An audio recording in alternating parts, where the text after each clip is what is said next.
Hello மக்களே, நம்ம சோலை பட்டூரை எப்படி பண்ணுறதுன்னு தான் பார்க்க போகிறோம். சோலை பட்டூரைக்கு நம்ம கொண்டக்கடலையை நைட்டே ஊற வச்சு கல்லில் அவிச்சு எடுத்துக்கலாம்.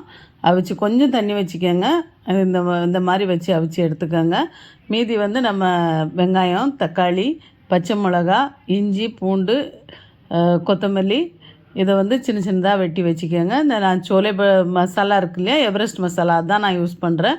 அதை யூஸ் பண்ணிக்கோங்க. அப்புறம் கொஞ்சம் மிளகாத்தூள், கொஞ்சம் மல்லித்தூள், கொஞ்சம் சீரகத்தூள், கொஞ்சம் மிளகுத்தூள் இதுதான் தேவை. அதுக்கு இவ்வளவும் போட்டு நம்ம அந்த சோலை மசாலா போட்டாலே போதும். எவரெஸ்ட் சோலை மசாலான்னா கிடைக்கும். உங்களுக்கு எவரெஸ்ட் பிடிக்கல அப்படின்னா நீங்கள் வேறு எதுனாலும் யூஸ் பண்ணிக்கலாம். இப்போ நம்ம கடாயை வச்சு தாளித்து வெறும் சீரகம் தான் போட்டு தாளிக்கணும். சீரகம் போட்டு வெங்காயம் போட்டு வதக்கலாம். எல்லாத்தையுமே சாப் தான் பண்ணி வச்சுருக்கணும் நம்ம. ஏன்னா கொஞ்சம் சின்னதாக இருக்கணும். இதில் இப்போ பூண்டு போட்டோம். வெங்காயம், பூண்டு, பச்சை மிளகா, இஞ்சி கொஞ்சம் எல்லாமே ரொம்ப கம்மியாக தான் போடணும். எந்த ஃப்ளேவருமே ரொம்ப ஜாஸ்தி அடிக்கக்கூடாது. அப்போ நம்ம அந்த சோலையோட இது மாறிடும். அதனால் எல்லாமே கம்மியாக தான் போடணும். காரம் ஜாஸ்தி வேணுன்னா மிளகா கட் பண்ணி போட்டுக்கோங்க. நம்ம இப்போ இதில் இன்னும் சோலை மசாலா போட போகிறோம், சில்லி பவுடர் போட போகிறோம். அதனால் நிறைய மிளகா தேவையில்லை. எல்லாமே கொஞ்சம் கொஞ்சமாக போட்டுக்கோங்க. இப்போ தக்காளியும் ரொம்ப நீங்கள் மிக்சியில் வேணாலும் ஒரு சின்ன குறப்பாக இது பண்ணி எடுத்துக்கோங்க, கிரைண்ட் பண்ணி எடுத்துக்கோங்க. நான் சாப் பண்ணாலும் சாப் பண்ணி வச்சுக்கோங்க. சின்னதாக சாப் பண்ணி வச்சு அதையும் நல்லா வதக்கி விட்ருங்க. கொஞ்சம் உப்பு போட்டு வதக்கணும், அப்போ சீக்கிரம் சாஃப்ட் ஆகிடும்.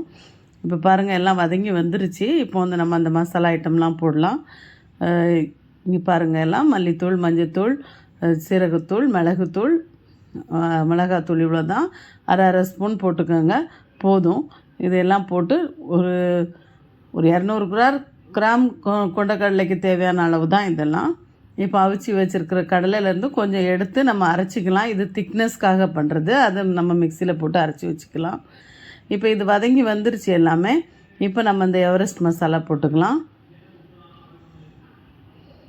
எவரெஸ்ட் சோலை மசாலா போடுங்க, இல்லை எந்த பிராண்டு சோலை மசாலாவாக இருந்தாலும் ஓகே. எனக்கு இது பிடிக்கும். ஏன்னா இதில் எல்லாமே கலந்துருக்கும்.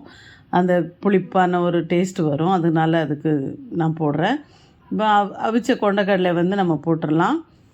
இது ஃபுல் வதங்கி வரட்டும். கொஞ்சம் நல்லா இப்போ தண்ணியாக தான் இருக்கணும். கொஞ்சம் தண்ணியாக தான் நம்ம வைக்கணும். ஏன்னா நம்ம அடுத்தால நம்ம அந்த கொண்டக்கடலை அரைச்சி போடுறோம்ல, அதில் திக்காயிடும். அதனால் இப்போ நீங்கள் கொஞ்சம் தண்ணியாகவே வச்சுக்கோங்க.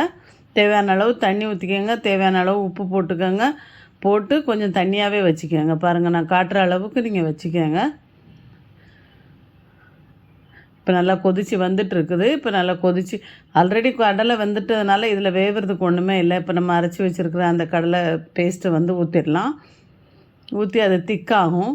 நீங்கள் நார்மலாக அந்த இதை ஊற்றாமல் பண்ணிங்கன்னா ரொம்ப தண்ணியாக இருக்கும். அந்த தண்ணி சுண்டுறதுக்கு நீங்கள் ரொம்ப நேரம் வைக்கணும். அப்போ அந்த ஒரு டேஸ்ட் அவ்வளோ இதாக இருக்காது. இது டேஸ்ட்டும் கூடும், சேம் டைம் நல்லா திக்காகவும் இருக்கும். அப்போ அதுக்கு நம்ம அந்த கடலை பேஸ்ட்டே நம்ம போடுறது ரொம்ப பெஸ்ட்டாக இருக்கும். இப்போ பாருங்கள், இப்போ கொஞ்சம் இதாகி வந்துருச்சு எல்லாமே. இப்போ ஒரு லெமன் ஜூஸ் புழிஞ்சு ஊற்றிக்கலாம். ஊற்றிட்டு கொத்தமல்லி போட்டு இறக்கிடுங்க. ரொம்ப டேஸ்ட்டாக இருக்கும். வேறு எதுவுமே வேண்டாம். ரொம்ப சிம்பிளான சோலை தான். ஆனால் இது நார்த் சைட்லாம் ரொம்ப ஃபேமஸ். ரொம்ப நல்லாயிருக்கும். செஞ்சு பார்த்துட்டு நீங்கள் எனக்கு சொல்லுங்கள். அடுத்தால நான் பூரி பண்ணுறேன். இதுக்கு அந்த சோலை பட்டூரே இருக்கும்ல, அந்த பூரி தான் பண்ணுறேன். தயிர், கொஞ்சம் உப்பு, அப்புறம் மாவு போட்டு பிசைஞ்சிக்கலாம். கொஞ்சம் ஒரு அரை ஸ்பூன் சுகர் போட்டுக்கலாம். தேவையான அளவு தண்ணி ஊற்றி நல்லா பிசைஞ்சிக்கோங்க. அந்த தயிர் தான் அதுக்கு ஒரு இது கொடுக்குறது, சாஃப்ட்னஸும் அந்த கலரும் வர்றதுக்காக நம்ம அதை போடுறோம்.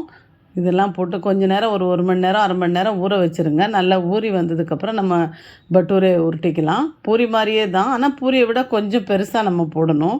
போட்டு நல்லா ஃப்ரை பண்ணி 2 பக்கமும் இதாகி எடுத்துட்டா ரொம்ப சூப்பராக இருக்கும். பாருங்கள் இப்போ பட்டூரை எப்படி இருக்குதுன்னுட்டு. இங்கே பாருங்கள், பார்த்த உடனே இப்போ உங்களுக்கு தெரியும் எப்படி பொவி வருதுன்னு. கலரும் எப்படி வந்திருக்கு பாருங்கள். ரொம்ப நல்லாயிருக்கும். இதோட டேஸ்ட்டும் நல்லாயிருக்கும். சேம் டைம் அதோட ஒன்றுமே ஜாஸ்தி வேலை இல்லை. இதில் பார்க்குறதுக்கு தான் ரொம்ப வேலை மாதிரி தெரியும். ஆனால் அது செய்கிறது ரொம்ப ஈஸி. நிறைய ஐட்டம்லாம் இதில் சேராது. ரொம்ப நல்லாயிருக்கும். செஞ்சு பாருங்கள், கண்டிப்பாக செஞ்சு பாருங்கள். சாப்பிட்டும் பாருங்கள். இது நார்த் சைடு ரொம்ப ஃபேமஸ். இங்கே கிடைக்கிறது அவ்வளோ கஷ்டம் கொஞ்சம். ஆனால் இதை செஞ்சு வீட்டிலே சாப்பிட முடியணும் போது நம்ம ஏன் போய் கடையில் சாப்பிடணும். பாருங்கள் எவ்வளோ நல்லா இருக்குன்னு. இப்போ நம்ம அந்த பட்டூரையும் அது கூட அந்த சோலை மசாலாவும் வச்சு சாப்பிட்லாம். எவ்வளோ நல்லா இருக்குன்னு என் பொண்ணுக்கு கொடுத்தேன். ரொம்ப நல்லா இருக்குன்னு சொன்னான். அதனால் இது மாதிரி செஞ்சு பாருங்கள். ரொம்ப தேங்க்யூ ஸோ மச்.